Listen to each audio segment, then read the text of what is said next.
Welcome back to the Wealth Accelerator, where we help you achieve financial freedom and accelerate wealth through short-term rental investing. I've got my boy Blue here with Funkit Interiors. Blue, man, excited to have you. I'm excited to be here, man. Congrats on everything you've been up to. Congrats on Strike. Congrats on, the pod, man. I'm really stoked. Well, thank you, man. You'll be a part of the first 10 to 15. So excited to have you a part of this exclusive group, man. Let's launch hard, man. Always. Let's launch. I love it. Well, hey, so man, I've got a lot of questions for you. I've been following you guys, you and Bridge, for a long time, and now Rob. Love what you guys are doing. And I know at some point along your journey, there was a van involved and renovating that van and maybe even traveling. So, man, let's just start with your story of how the heck did you even get into this in the first place? And then let's go through some questions that I've got for you about, the Cowboy Inn, the Cowboy Club, and some of that stuff. But let's start with where it all began. For sure, man. Man, the journey's exciting. So it all started back in 2020, COVID, everything shut down. Obviously, we all know that. Everyone kind of went through, certain experiences. And in that time frame, we were about to graduate college from San Diego State. And I had a business real estate degree that I was finishing up. Bridge was doing something else, communications. And we basically graduated online. And after that, no one talks about it. But if you don't have a job that you're lined up ready to go, and I was very entrepreneurial, I, maybe wasn't going to get a job. Maybe I wasn't going to be entrepreneurial. And dude, it felt weird. No one talks about that the purpose you have as a student, and the moment that purpose is ripped from you, you're like, what do I do? If you don't have a perfect job lined up directly after. Now, obviously it was COVID. There was literally no jobs. Everyone was laid off or temporarily laid off. So we had a lot of time to think and kind of soak in that. And it really just all started with, okay, we have nothing to do. How can we make $50? So we realized a day, right? So yeah, college, we have no time on our hands. We have tons of time on our hands, and we're like, oh, let's go to Goodwill and let's post on Facebook Marketplace. A lot of people don't go to Goodwill, but they're going to feel more comfortable when it's staged, when it's pretty, and when it's in a nice space, so they can really visualize it. And of course, it's just it's an arbitrage model of finding something at a super big discount and really just sprucing it up and making it nice for someone to feel comfortable to buy at that price. And we started with that, and it was really a month or two of doing that. And we're like, what do we do to, what do we do next? It was just a temporary thing. Let's just see how this works out, which not a lot of people know that part. But after that, we actually had a friend, a mentor of some sort. He was doing Airbnb Arbitrage. I knew he was doing it for some time. I loved the idea of it, and it was a little bit, scary, but it was an easy barrier to entry, right? It was your rent, your deposit, and then some furniture, especially for a 1-bedroom. You don't have to buy something. You could just, rent it and then lease it. Kind of an arbitrage model like we were doing before with Facebook Marketplace. Anyway, we found this mentor, and he basically, sat down with me, talked it through, and it all made sense. And we decided, Nike, just do it. And we decided, let's go out, let's just walk around, let's talk to people, and let's figure it out. We found a couple, within downtown area, and we just did it. And a lot of people around us were just confused. They're like, what are you doing? Are you sure it's gonna work out? Are you crazy? Yeah. Are you crazy? And I was like, maybe. But, it was a low barrier to entry, and we had enough to cover ourselves if anything happened. And we just decided, let's do it. So we did it. We did a couple arbitrage units. Going through college, one of the biggest reasons and purposes I decided to go for business real estate was I found Rich Dad Poor Dad. And we all went on that road, right? Rich Dad Poor Dad led to Bigger Pockets podcast. And that led me to my real estate degree, which kind of helped, kind of didn't, but it just kept me on that path. And, asset over liabilities, I was on that same journey too, man. I get it. Exactly. Super, super highly recommend. People that want to get into real estate, that is the best book. I don't know if you're an ass, but that's the best book to just kind of change your mindset. So that changed my mindset completely. And I just went on this path. And then, long story short, I know I'm kind of going slow here, but did the rental arbitrage units. And the whole purpose was, how can we find that financial freedom? Really, that's what we all go into real estate. A lot of us go into real estate to find that financial freedom. And during college, right, we didn't have much, me and Bridge paid our colleges off. We had no debt. We didn't have car debt. So we decided, all right, let's do these units and let's see how much money we can make. we ended up making about $5,000 to $10,000 of cash flow for 2 units, and we somehow automated them. And Now, when you say $5,000 to $10,000 cash flow, like monthly monthly, or and when I really? say, yeah, so it was close to, and these were studios. And we realized in the market that we were, that people were just buying units at large, going to IKEA and going to all these places that you can replicate the same furniture at a very low cost. And you're just putting things into this place that were not, it was just whatever. Like, thanks, I appreciate it. Like, I'm not going to spend too much on this. However, these studios, we realized they're an intimate place. They're small, probably traveling couples. How do we cater to maybe, a couple on their anniversary, or, in these situations, or a studio that's going to be outrageous that people are going to pay more for? Now, we had studios, our rental rate was almost or at a 2-bedroom rental rate.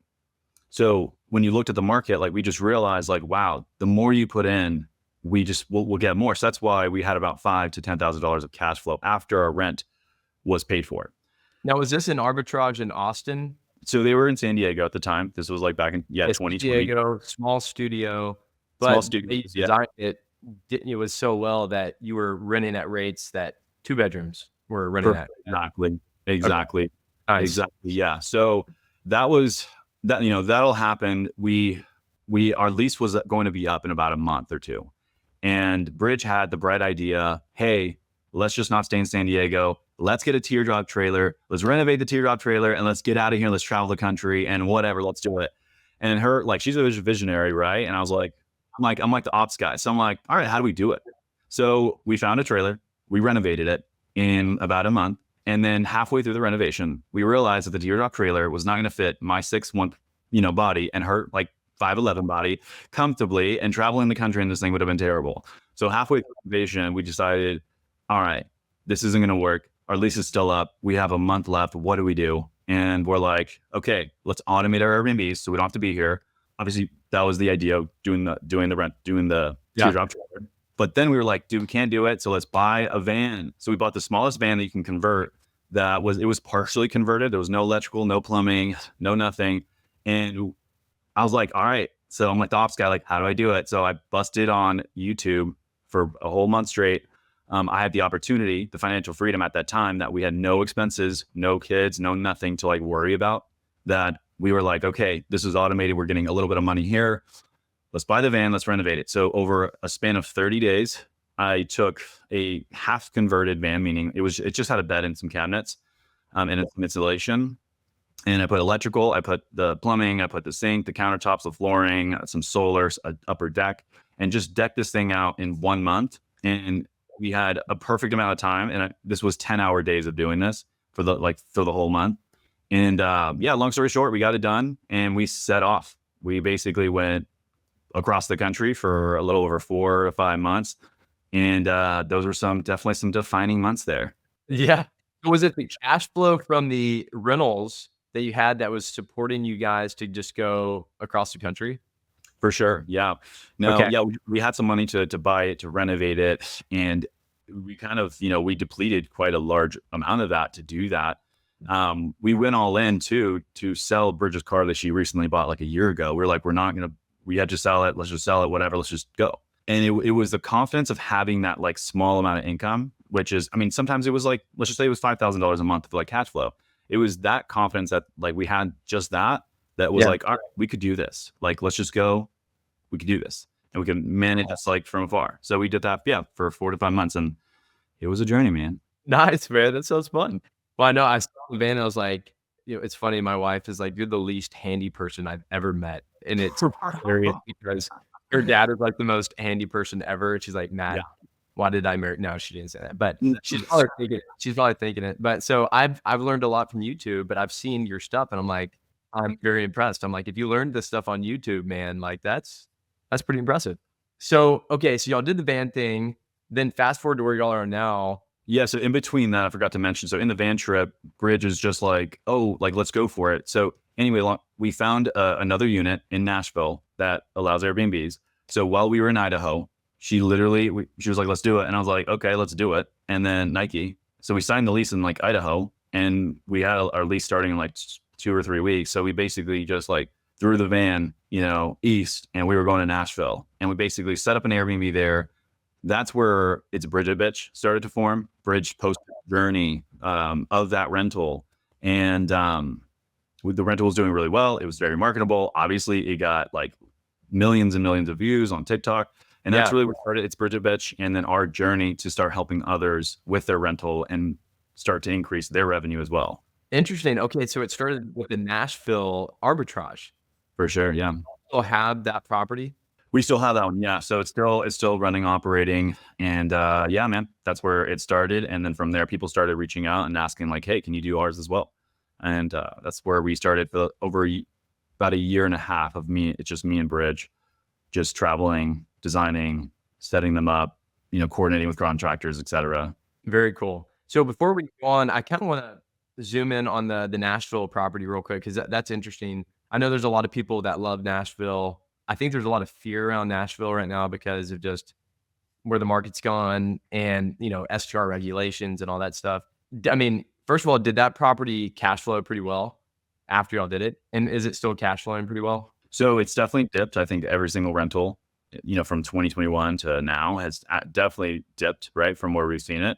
What's going on is, so we went into a building, we looked at every single rental, and we realized that no one had any care to provide any effort into the design and the furnishing. They just threw it up, and there's like 300 units.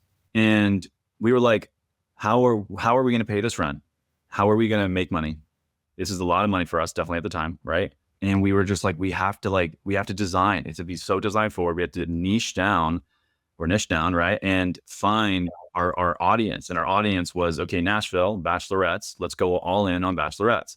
So after we did that, the building started using our rental as their marketing, which they probably have the rights to do that low key, but they started showing other people, hey, do this, make more money. This is how you should do it.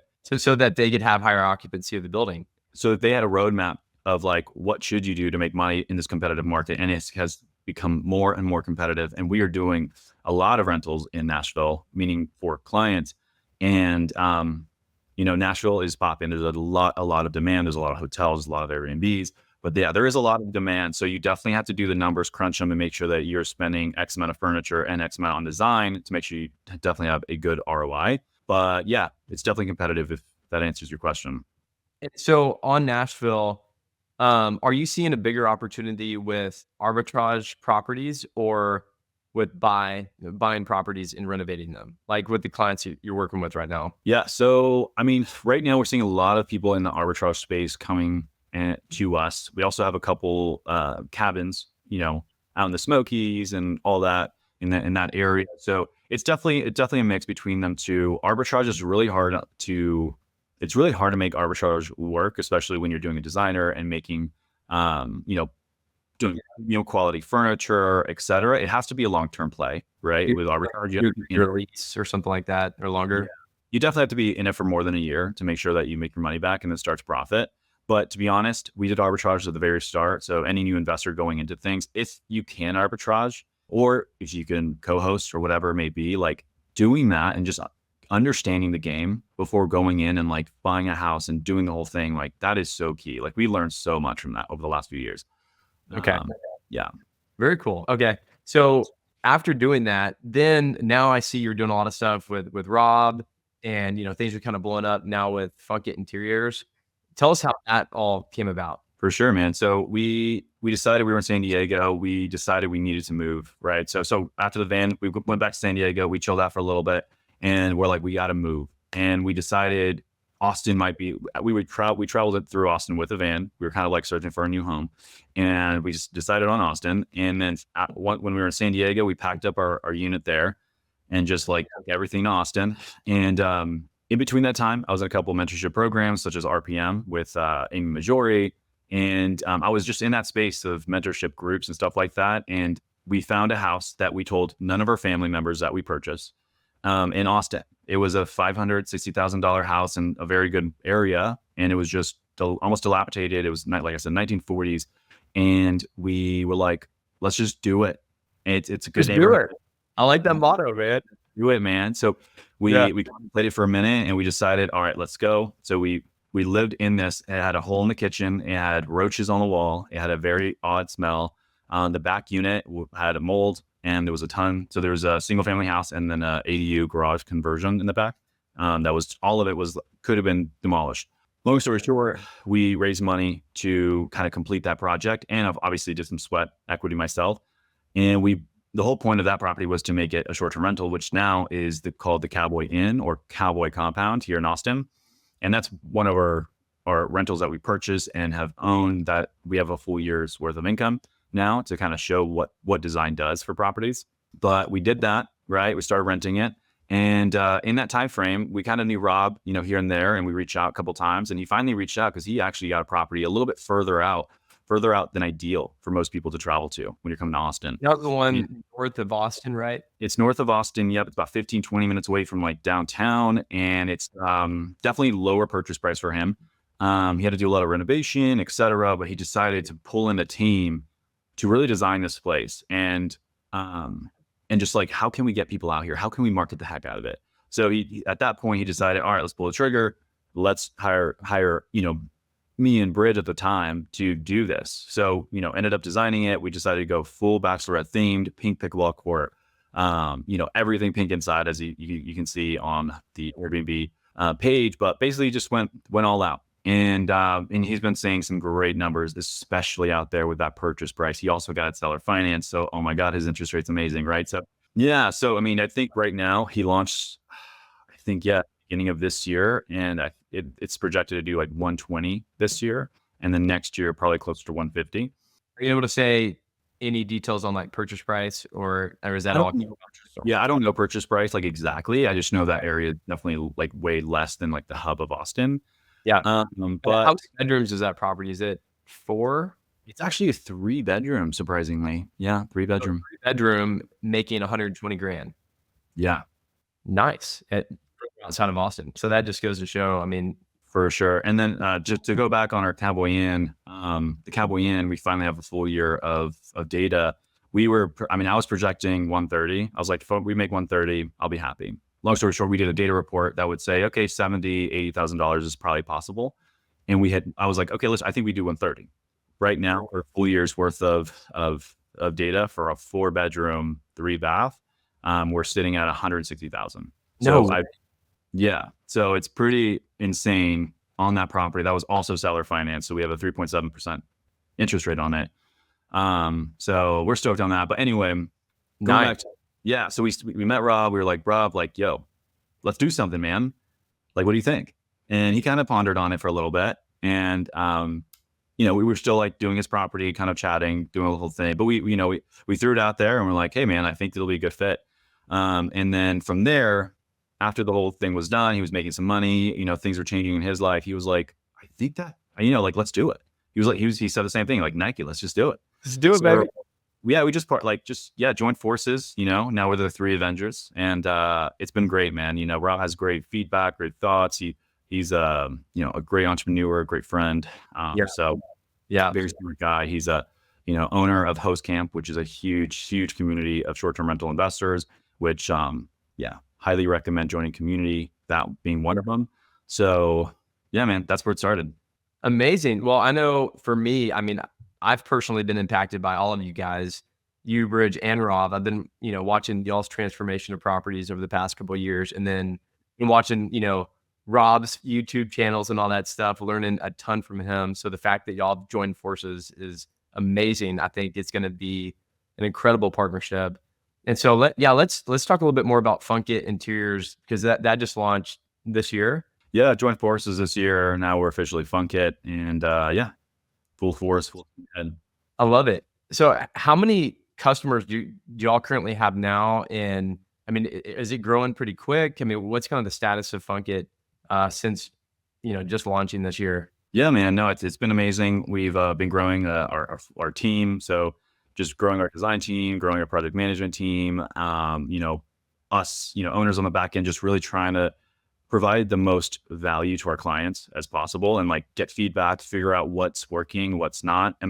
As owners, Rob being like an amazing short-term rental investor, us, getting in the game 4 years ago, we know so much about like what to do, how to do things. So, giving that feedback and giving all that to our clients, but also how can we tweak it? How can we make it better? How can we go with a data approach design that is going to help our clients make more money? So that's really our trajectory. But things didn't go well, man. We do probably about 4 to 8 clients, I believe, I think every 2 weeks or so. So yeah, our goal is basically anywhere between 8 to 16 clients a month.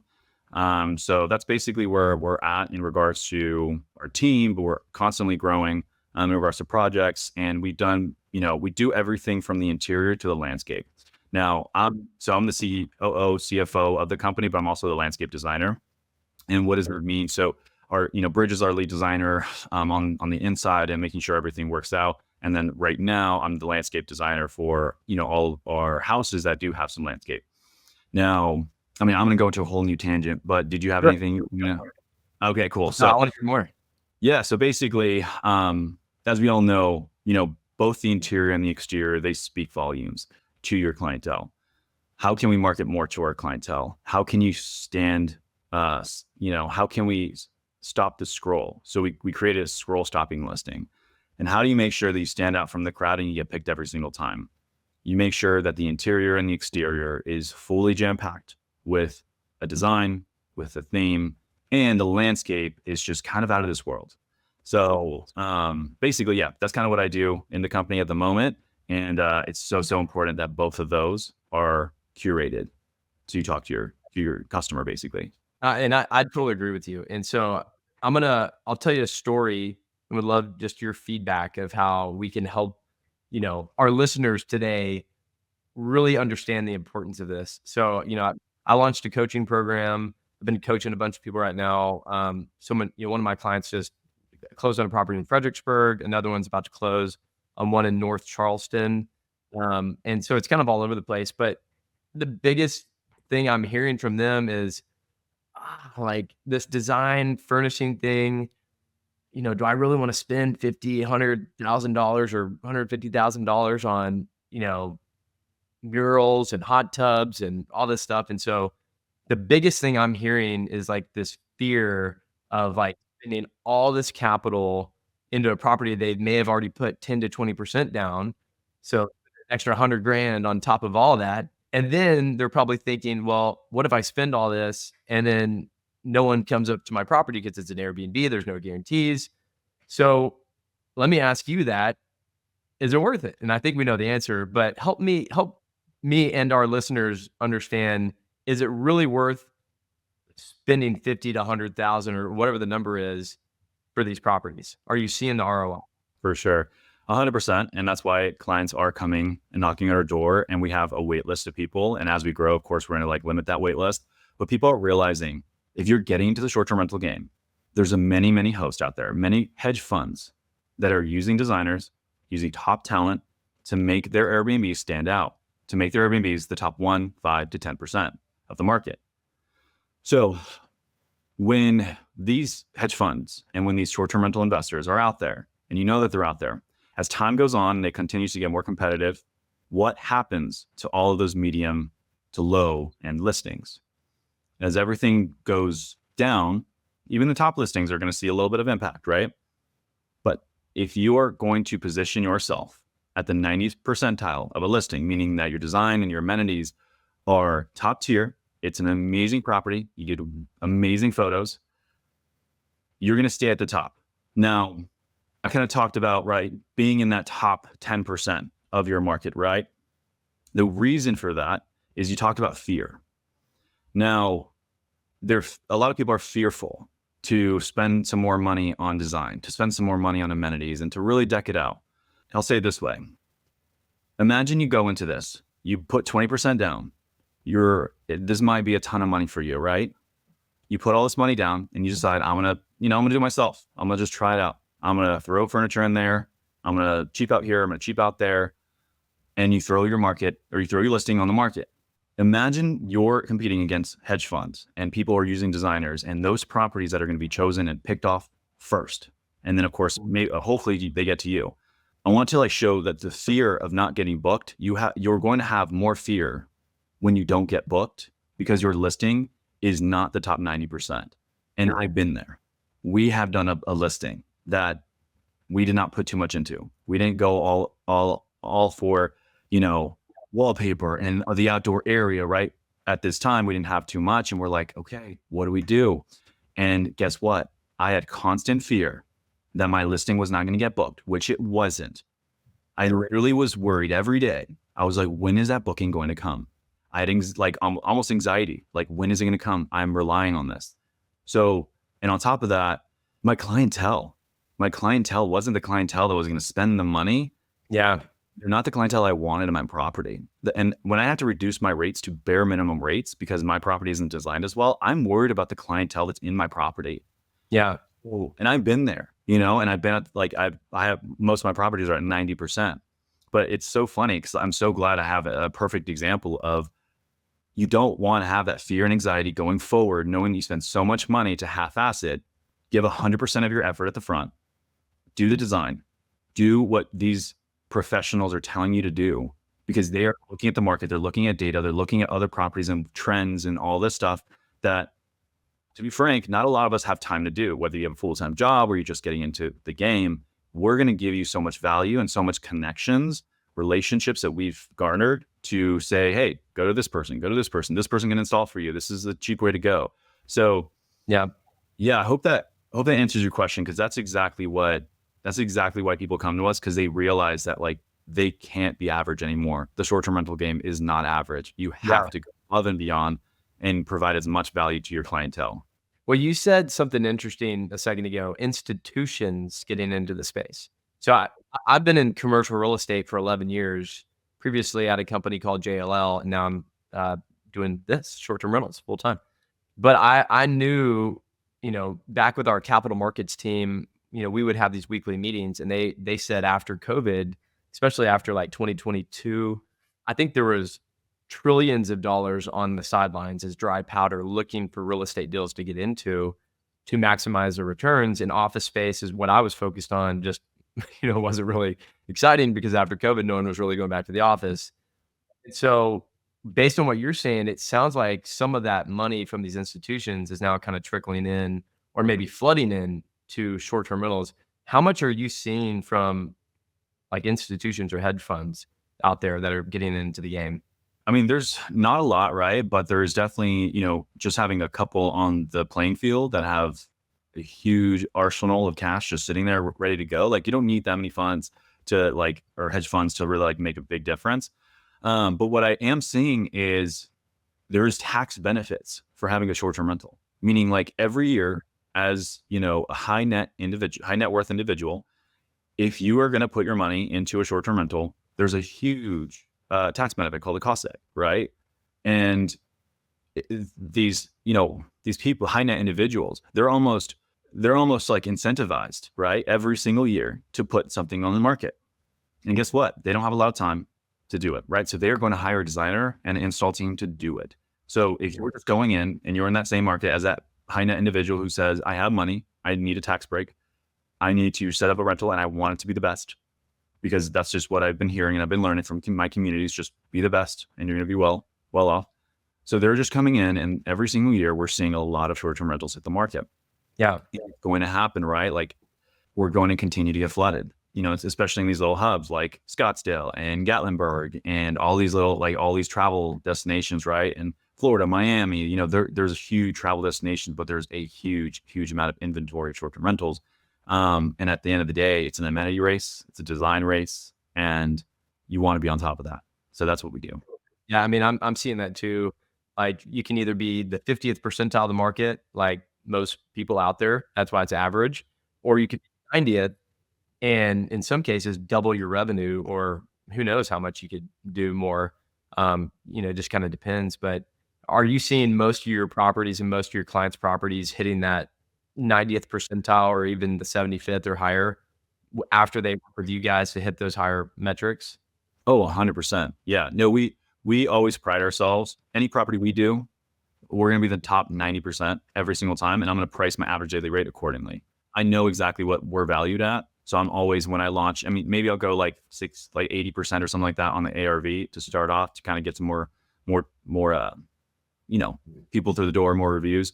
But really, like, I know that my price point, my average daily rate should be at the 90th percentile on every single one that we do.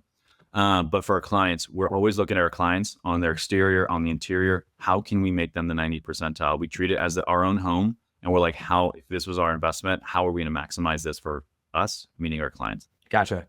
Okay, so we're getting closer to the end here, but what I want to do is do a little role play Yeah, on man. one of my properties, actually. So, a lot Yeah. of guys.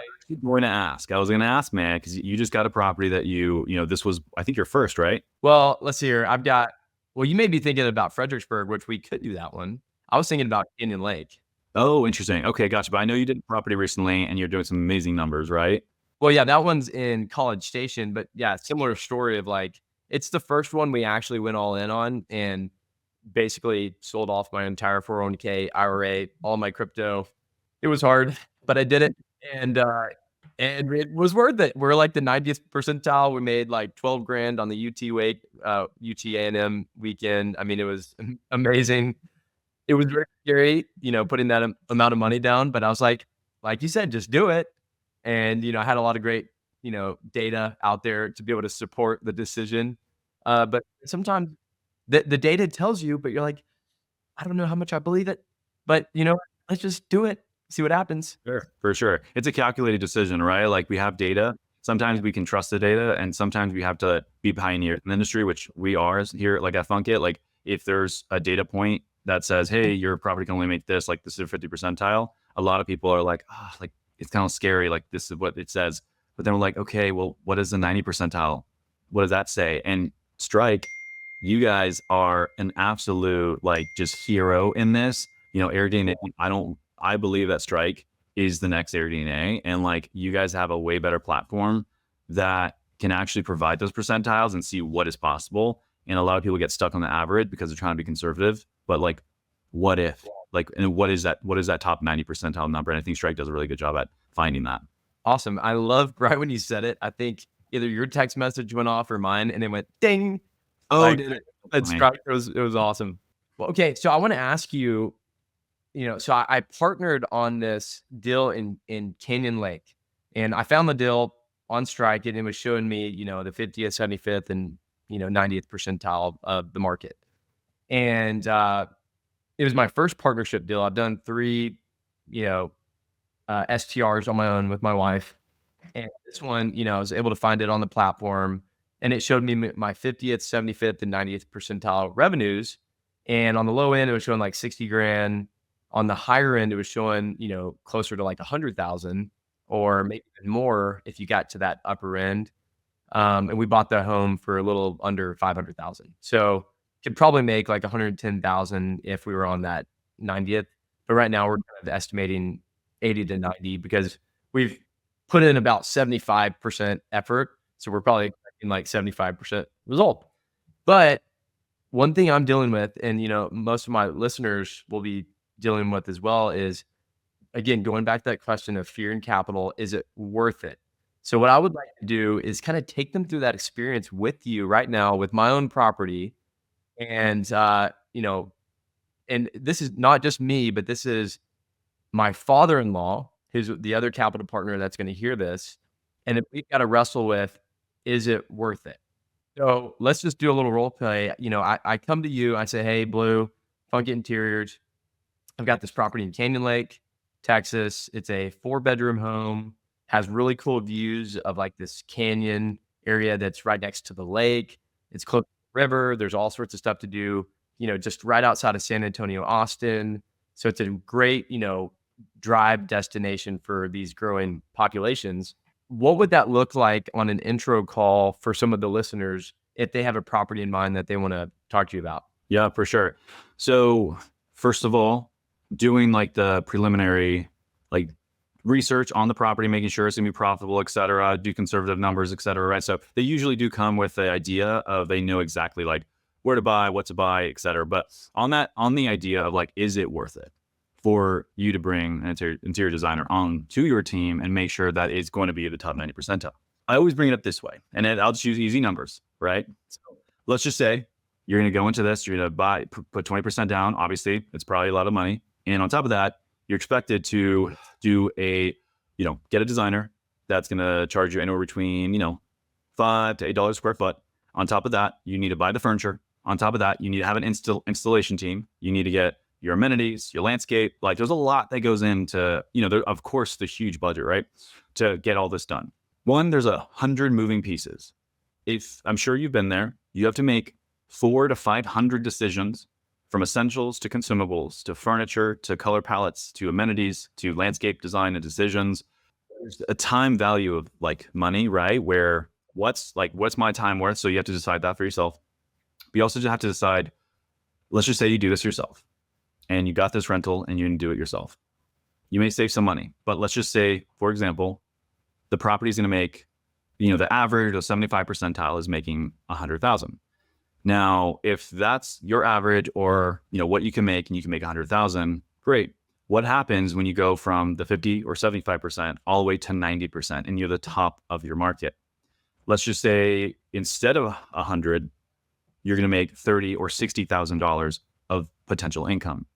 So that's the difference, right? It's the margin between what is average and what is the 90 percentile. How can you get there and how can you get there fast? There's a lot of factors. Once again, time, value, money, where you are, how you value your time, but also what's the margin between average and the 90 percentile.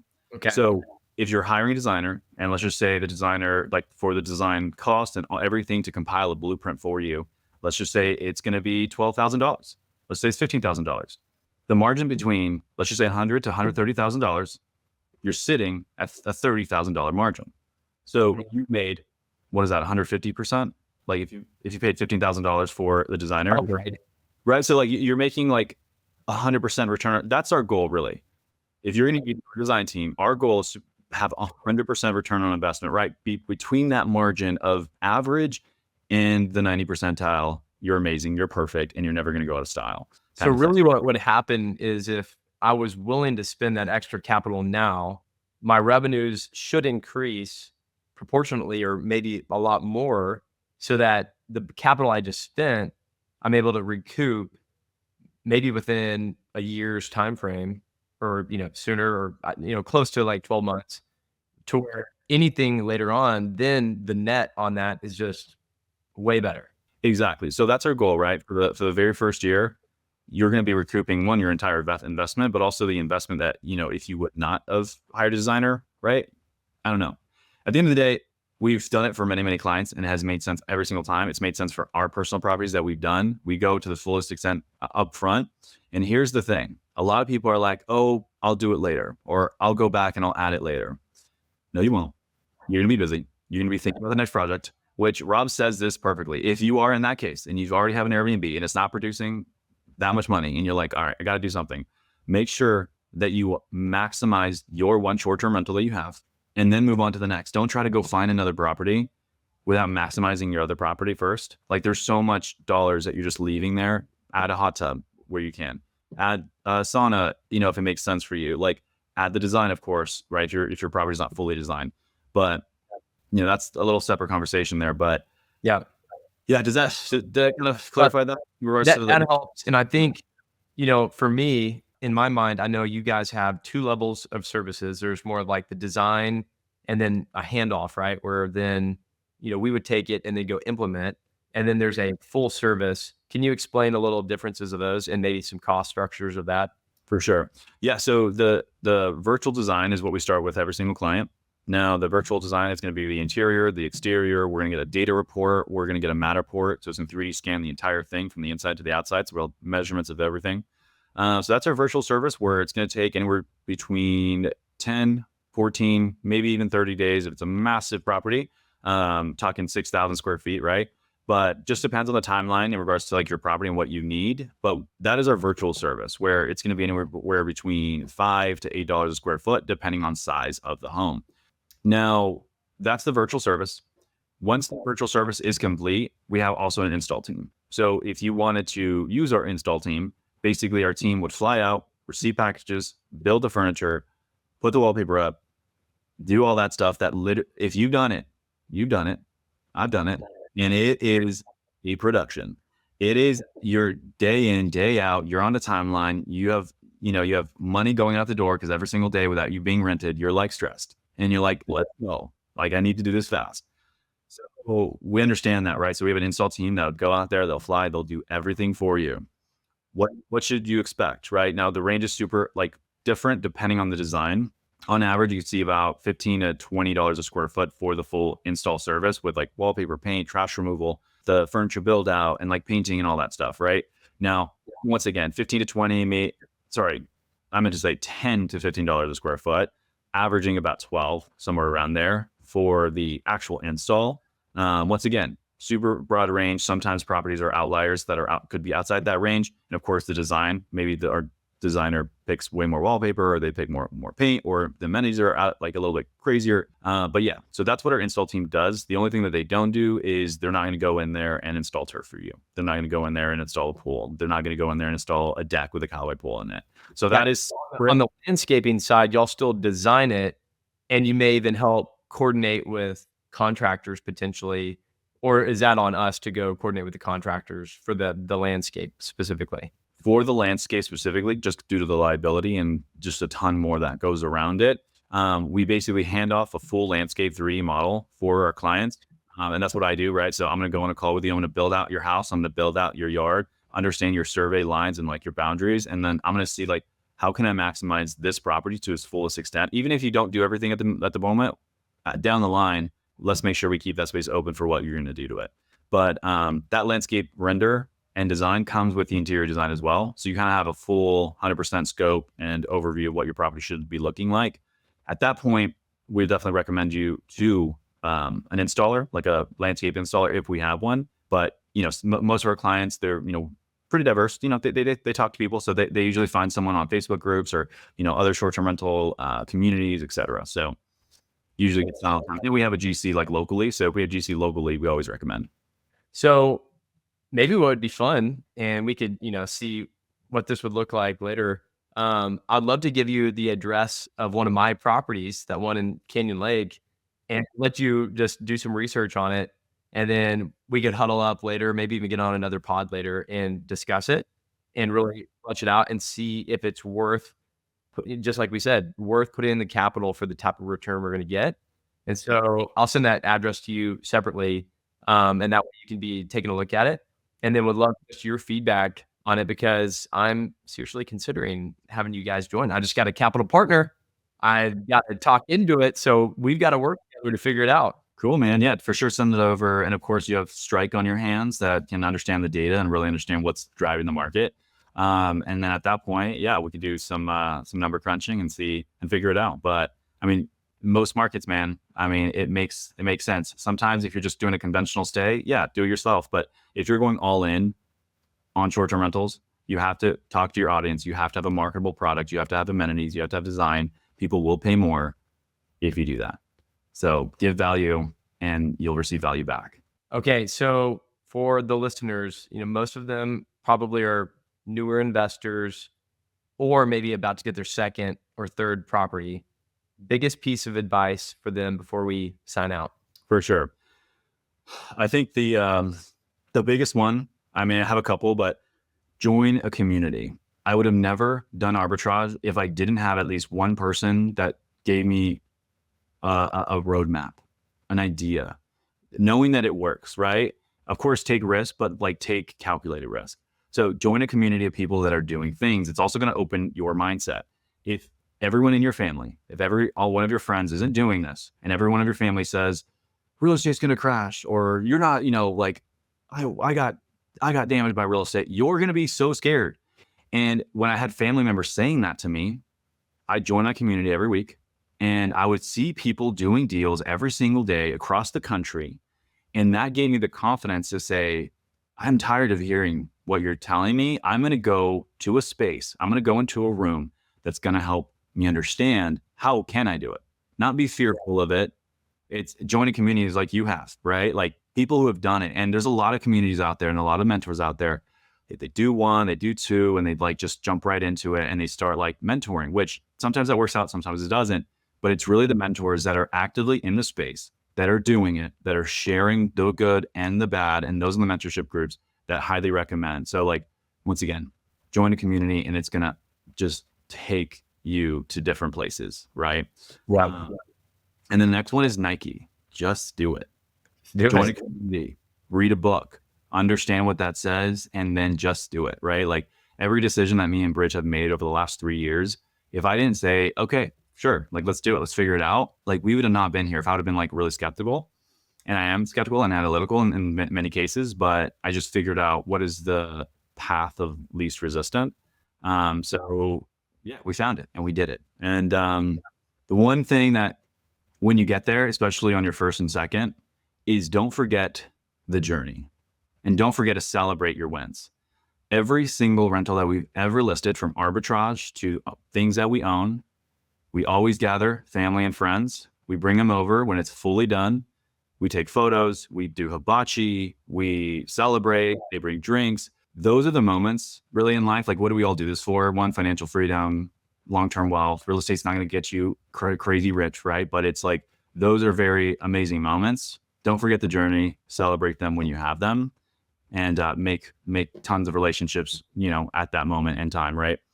And then, yeah, I mean, in between, like, join a community, it's go to conferences, find people that are jiving with what you want to do. It's huge.